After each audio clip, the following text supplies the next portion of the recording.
قرآن مجید میں اللہ تعالیٰ فرماتے ہیں کلوا واشربوا ولا تسرفوا انہ لا يحب المسرفین، الاعراف 31۔ کھاؤ پیو لیکن اسراف نہ کرو کیونکہ اللہ اسراف کرنے والوں کو پسند نہیں کرتا۔ نبی صلی اللہ علیہ وسلم نے فرمایا کھاؤ اور پیو اور پہنو اور صدقہ کرو لیکن اسراف نہ کرو اور تکبر نہ کرو، یعنی کھانے پہ بھی فخر نہ کرو اور اسی طرح لباس پر بھی نہیں، کیونکہ کھانا پینا لباس یہ چیزیں ہیں جن کی وجہ سے لوگ اپنے آپ کو دوسروں سے بڑا سمجھنے لگتے ہیں، اگر کسی کو یہ نعمت دوسروں کے مقابلے میں زیادہ ملی ہو۔ کھانے پینے میں سادگی۔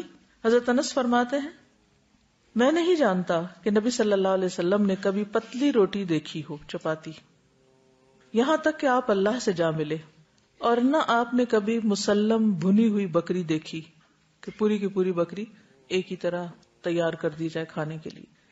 حضرت عائشہ فرماتی ہیں کہ نبی صلی اللہ علیہ وسلم کے گھرانے نے اگر کبھی ایک دن میں 2 مرتبہ کھانا کھایا تو ضرور اس میں ایک وقت صرف کھجوریں ہوتی تھی، یعنی 2 وقت پراپر میل نہیں ہوتا تھا، میل ایک ہی اور اس کے ساتھ باقی کوئی بھی را چیز۔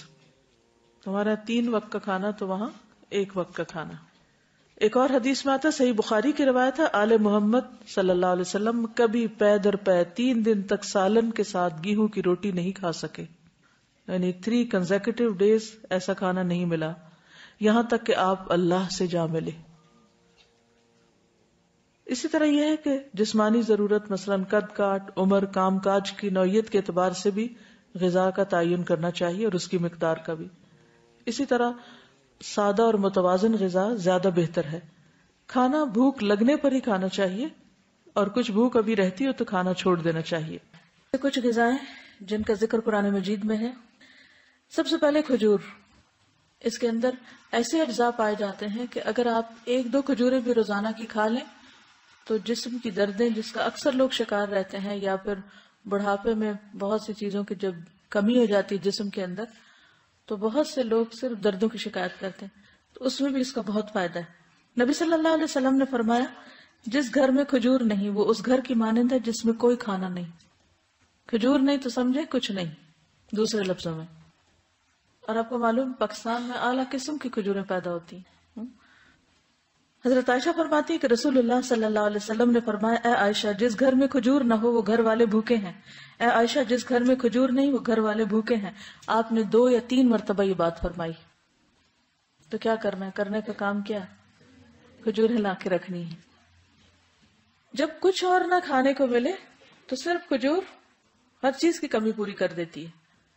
کھجور کے ساتھ ککڑی کا استعمال، عبداللہ بن جعفر کہتے ہیں کہ میں نے نبی صلی اللہ علیہ وسلم کو تازہ کھجور ککڑی کے ساتھ کھاتے دیکھی، یعنی اگر آپ کھجور کے ساتھ کھیرا شامل کر لیں، بس صبح میں اگر آپ نے دودھ کھجور لیا اور اگر صبح نہیں آپ کھاتے دوپہر میں لیتے ہیں تو بہترین سنیک ہے، دوپہر کے کھانے کا کام کر سکتے۔ حضرت عائشہ کہتی کہ میری والدہ مجھے موٹا کرنے کی تدبیر کرتی تھی تاکہ میری رخصتی کر کے رسول اللہ صلی اللہ علیہ وسلم کی خدمت میں روانہ کرے، لیکن یہ مقصد کسی تدبیر سے حاصل نہ ہوا، حتیٰ کہ میں نے کھجوروں کے ساتھ ککڑی کھائی تو میں انتہائی متناسب انداز کی فربہ ہو گئی، یعنی کہ اچھی فزیک ہو گئی۔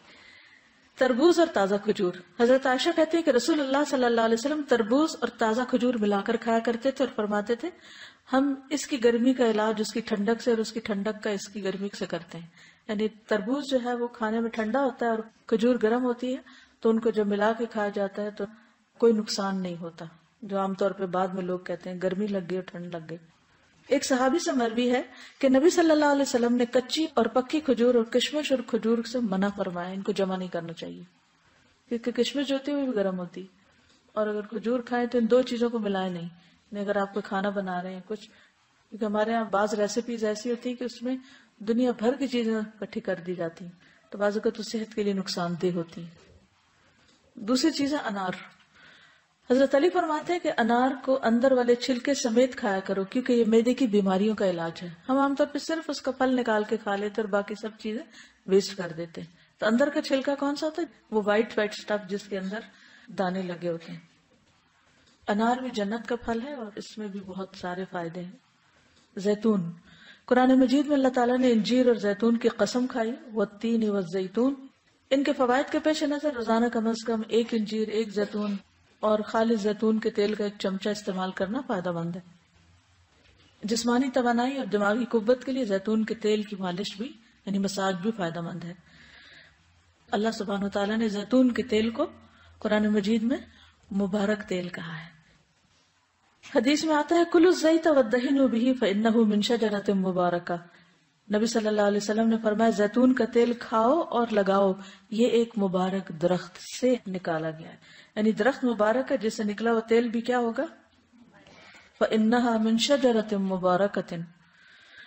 ایک اور روایت میں آتا ہے زیتون کا تیل سالن کے طور پر استعمال کرو، یعنی روٹی کا ٹکڑا زیتون میں ڈبو کے کھا لو اور اسے سر اور بدن میں لگاؤ، یہ مبارک درخت سے حاصل ہوتا ہے. حضرت عائشہ فرماتی ہے کہ رسول اللہ صلی اللہ علیہ وسلم وفات پا گئے اور آپ نے ایک دن میں 2 مرتبہ روٹی اور زیتون کا تیل سیر ہو کر نہیں کھائے، یعنی 2 بار میل نہیں لیا آپ نے، 1 میل ہوتا تھا آپ کا، اور ہر وقت وہ گھی میں لگا ہوا نہیں ہوتا تھا. پیلو کے درخت کا پھل. جابر بن عبداللہ کہتے ہیں کہ ہم رسول اللہ صلی اللہ علیہ وسلم کے ساتھ مر الزہران کے مقام پر تھے، ہم پیلو توڑ رہے تھے. آپ نے فرمایا جو خوب کالا ہو وہ توڑو کیونکہ وہ زیادہ لذیذ ہوتا ہے، یعنی یہ بھی کھانے کی چیز ہے. کدو. فنبذناہ بالعراء وهو سقیم وانبتنا علیہ شجرۃ من یقطین. پھر ہم نے اسے یونس علیہ السلام کو ایک چٹیل میدان میں ڈال دیا جبکہ وہ بیمار تھے، اور ہم نے اس پر کدو کا بیلدار درخت اگا دیا.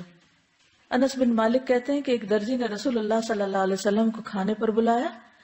وہ کہتے ہیں کہ میں خود بھی اس دعوت میں آپ کے ساتھ گیا. اس درزی نے روٹی اور شوربہ جس میں کدو اور سوکھا گوشت تھا رسول اللہ صلی اللہ علیہ وسلم کے سامنے پیش کیا. میں نے دیکھا کہ نبی صلی اللہ علیہ وسلم کدو کے قتلے پیالے میں تلاش کر رہے تھے، یعنی گوشت بھی تھا اور کدو بھی، تو آپ گوشت کی بجائے کدو اٹھا اٹھا کے کھا رہے تھے. اس دن سے میں بھی برابر کدو پسند کرتا ہوں.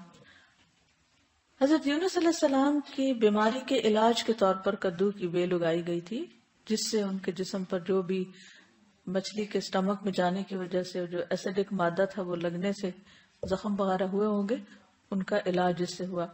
انس کہتے ہیں کہ اس کے بعد جو کھانا میرے لیے تیار کیا گیا اور جتنا مجھ سے ہو سکا میں نے اس میں کدو کو ضرور شامل کر لیا. چقندر اور جو. سہل بن سعد کہتے ہیں کہ ہمیں جمعہ کے دن بڑی خوشی ہوتی. ہماری ایک بوڑھی خاتون تھی، وہ چقندر کی جڑیں لے کر اپنی ہانڈی میں پکاتی، اوپر سے کچھ جو کے دانے اس میں ڈال دیتی. ہم جمعہ کی نماز پڑھ کر ان کی ملاقات کو جاتے تو ہمارے سامنے یہ کھانا رکھتی، یعنی ہر جمعہ وہ یہ کھانا پکا کے رکھتی اور ہم سب کھاتے. جمعہ کے دن ہمیں بڑی خوشی اسی وجہ سے رہتی تھی، یعنی ہمیں پتا ہوتا تھا آج اچھا سا کھانا ملے گا. ہم نماز جمعہ کے بعد ہی صبح کا کھانا کھایا کرتے تھے. اللہ کی قسم نہ اس میں چربی ہوتی تھی نہ گھی، یعنی چقندر ہوتے تھے ابلے اور اس کے اوپر جو کے کچھ دانے، پھر بھی خوش ہوتے تھے. ہمارا کیا حال ہے؟ کہتے ہیں اللہ کی قسم نہ چربی ہوتی تھی نہ گھی. اگر ہمیں کبھی بیماری میں بھی کبھی علاج کے طور پر بھی ایسی سبزی کھانے کو ملے تو ہم اپنے آنسو سے اس کو بھگو دیں.